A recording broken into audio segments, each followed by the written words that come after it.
Have you ever stood at the edge of your dreams, paralyzed by a voice inside your head whispering that you're not good enough, that you don't deserve success, that you'll fail before you even begin? Today, I want to share a story that will prove that self-doubt isn't a life sentence. It's a challenge waiting to be conquered.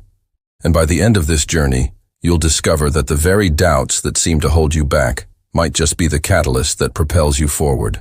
This is the story of Sarah Mitchell, a woman who transformed her greatest weakness into her most powerful strength. But more importantly, this is your story too. Because the battle she fought is the same battle millions of us face every single day. Sarah sat in her tiny apartment, staring at the rejection email that had just arrived. It was the 15th one this month. 15 companies had looked at her application, her dreams, her potential, and said no. But this wasn't just about a job. This was about everything Sarah had ever wanted to become. Since childhood, she had dreamed of becoming a marketing director for a major company, creating campaigns that would inspire millions. She had studied hard, earned her degree with honors, and spent years building her skills. Yet here she was, 28 years old, working a job she hated, watching younger colleagues get promoted while she remained invisible. The stakes were higher than just career success. Sarah was risking her self-esteem with every application she sent.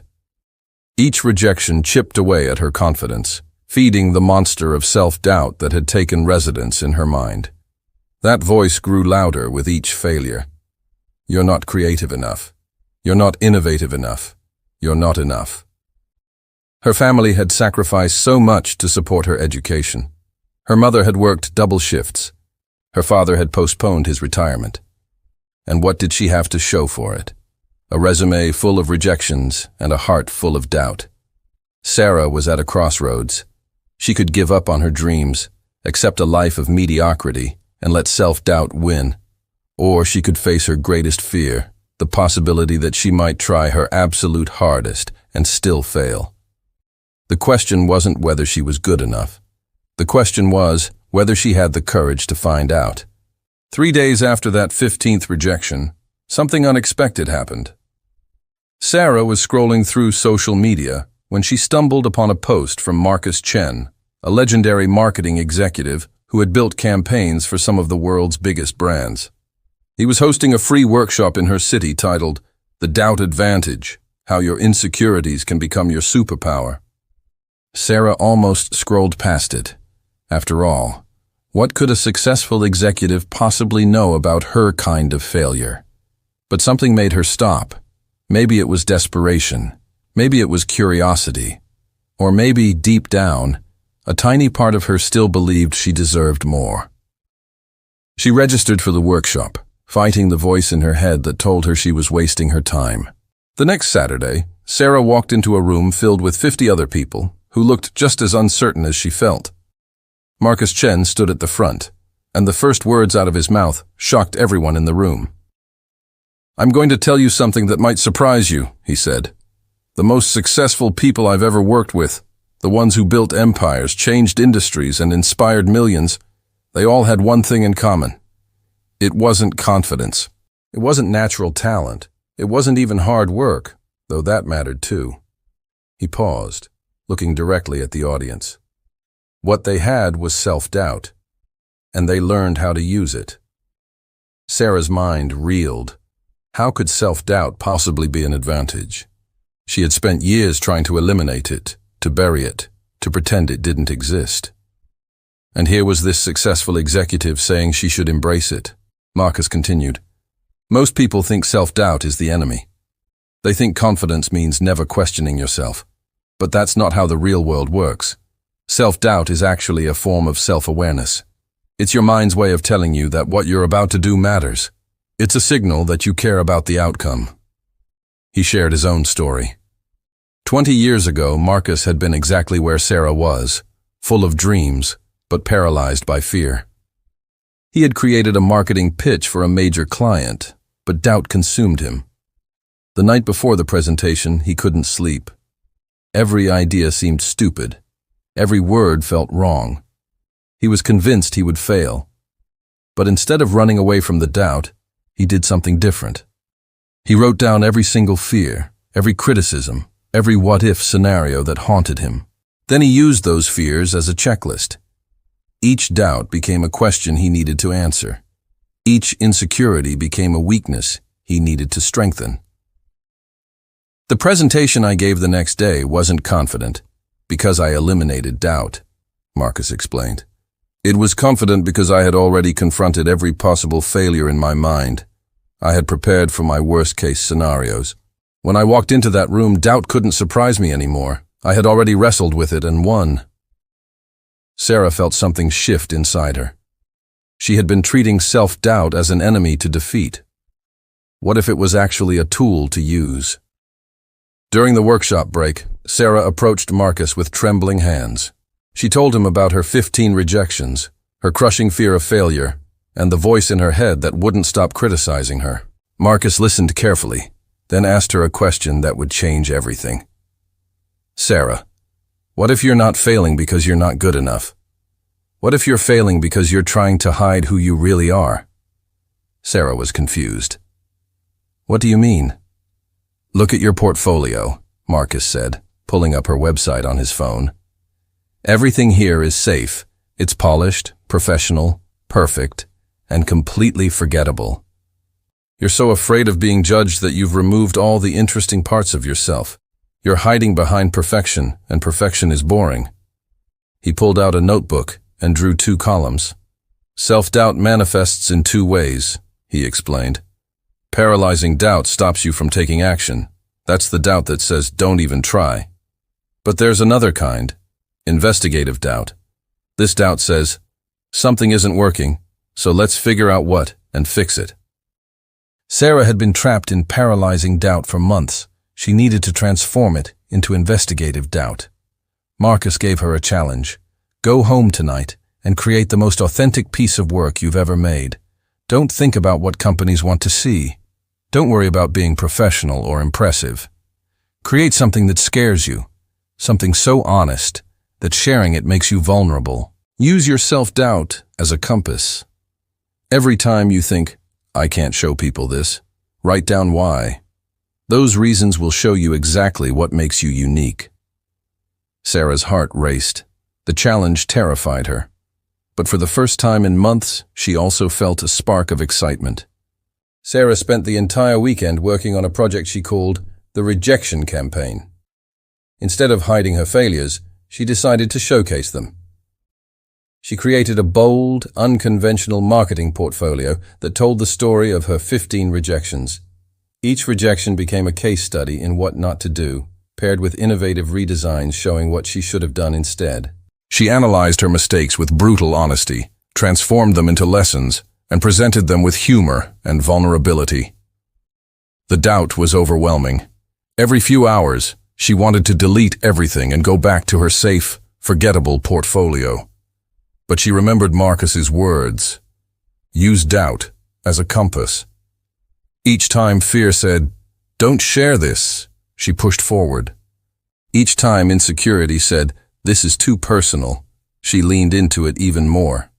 She wrote about the night she cried after rejection number 7. She shared the moment her mother asked if she needed to move back home. She exposed the depth of her self-doubt, and then showed how she was using it to become better, sharper, more innovative. When she finished, she stared at the screen for 30 minutes, her finger hovering over the publish button. This was the moment. She could play it safe, keep her comfortable mediocrity, and let self-doubt protect her from judgment. Or she could embrace vulnerability, share her true self, and risk being rejected again. Sarah thought about everything she had learned. Self-doubt wasn't trying to destroy her. It was trying to prepare her. It was pushing her to be better, to think deeper, to care more. The doubt had made her examine every angle, question every assumption, and refine every detail until her work was truly exceptional. With determination fueled by both fear and hope, Sarah clicked publish and shared the rejection campaign on her website and social media. Then she did the hardest thing of all. She sent it to Marcus Chen and 3 companies she deeply admired. including the dream company that had rejected her twice before. For 3 days, she heard nothing. The doubt screamed louder than ever. She checked her email every 10 minutes. She imagined the worst. People laughing at her vulnerability, companies adding her to blacklists, her career ending before it truly began. But on the 4th day, her phone rang. The call was from Jennifer Torres, the chief marketing officer of Nexus Brands, the dream company that had rejected Sarah twice. Jennifer's first words were, "Sarah, I've been in marketing for 20 years, and I've never seen anything like your rejection campaign. We need to talk." Within 2 weeks, Sarah had 3 job offers, not for junior positions, for senior roles at companies that valued authenticity, innovation, and the kind of depth that only comes from wrestling with self-doubt. She accepted the position at Nexus Brands, and in her first meeting, Jennifer told her something profound. "We didn't hire you despite your doubts, Sarah. We hired you because of them. Anyone can be confident when things are easy. But you've proven that you can transform adversity into advantage. That's the kind of thinking that creates breakthrough campaigns." But the real transformation wasn't the job. It was what happened inside Sarah's mind. She realized that self-doubt had never been the enemy. The enemy was letting doubt paralyze her instead of mobilize her. The enemy was hiding from fear instead of investigating it. The enemy was playing small to avoid judgment instead of being boldly authentic. Self-doubt, she discovered, was actually a gift, a signal that she cared deeply about her work, that she wanted to be excellent, that she refused to settle for mediocrity. The doubt pushed her to prepare more thoroughly, think more critically, and create more authentically than confident people who never questioned themselves. 6 months into her new role, Sarah launched her first major campaign. The night before the launch, doubt whispered its familiar warnings. But this time, Sarah smiled. She pulled out her notebook and wrote down every fear. Then she used those fears to double-check her work, anticipate challenges, and prepare backup plans. When the campaign launched, it exceeded every expectation, generating record engagement and earning industry awards. Sarah's boss asked her secret. "I listen to my self-doubt," Sarah said, "but I don't let it make my decisions. I let it make me better." If you're watching this video today, chances are you're battling your own version of self-doubt. Maybe you're afraid to start that business, write that book, apply for that job, or share your creative work with the world. Maybe, like Sarah, you've been rejected so many times that you're starting to believe the doubt is truth. But here's what I want you to understand. Self-doubt isn't a sign that you're not ready. It's a sign that you care. It's a sign that what you're doing matters. And if you learn to use it correctly, it will become your greatest advantage. The most successful people in the world aren't fearless. They're afraid, but they've learned to transform fear into fuel. They question themselves constantly, but they use those questions to improve, not to quit. So here's your challenge, the same one Marcus gave Sarah. Create something that scares you. Do the work that makes you vulnerable. Share the truth that exposes your doubts. Because on the other side of that, fear is the breakthrough you've been searching for. Stop trying to eliminate self-doubt. Instead, interrogate it. Ask it questions. Use it as a research tool to identify your blind spots, strengthen your weak points, and push yourself to levels of excellence you never thought possible. Your self-doubt is not your weakness. It's your superpower waiting to be activated. The question isn't whether you're good enough. The question is, are you brave enough to find out? Now go conquer your doubts. Embrace your true potential. And remember, the world doesn't need another perfect person. The world needs the real, authentic, beautifully imperfect you. Your dreams are achievable. Your potential is real. And your self-doubt? It's the compass that will guide you there. Thank you for watching. If this story resonated with you, share it with someone who needs to hear it. And remember, the only failure is giving up before you discover how extraordinary you can become. Now go out there and prove to yourself what you're truly capable of.